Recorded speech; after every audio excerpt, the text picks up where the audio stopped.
So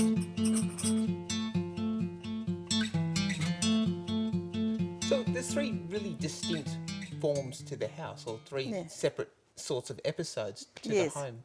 What are they? Well, basically, as soon as you open the door, well, you at the facade is, the original house, which has a history of its own. It's obviously at some stage had probably a migrant family, because that's the sort of thing they would do, was put metal windows into these historical homes because it was practical.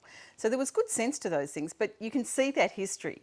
And Sarah and Lee really liked the fact that there was that history, and they really wanted to respect their neighbours and respect the history of the house. So they wanted to leave the facade as it was. So you've got that original facade. You open the front door and you see this absurd carpet, really. It's quite outrageous, colourful. So you know something's going on, but really the front part of the house is virtually intact with that, with some modernisation, new bathrooms and things like that.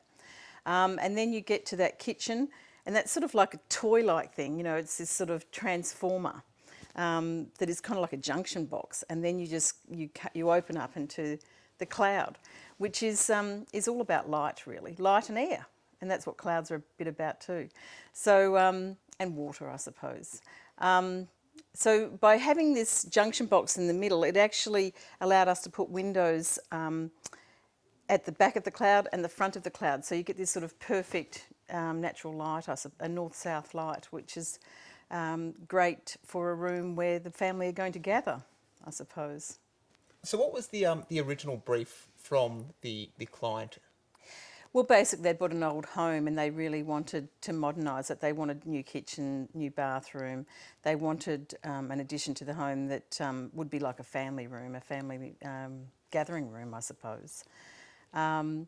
And this house also is quite elevated, the original house, and so you do actually look, back on the roofs and the tops of the other houses.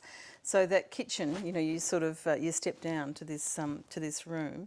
So it is the kitchen is quite an event space as well. Like you are on a raised platform, and you do look over. It's like the control box, I suppose, of the house.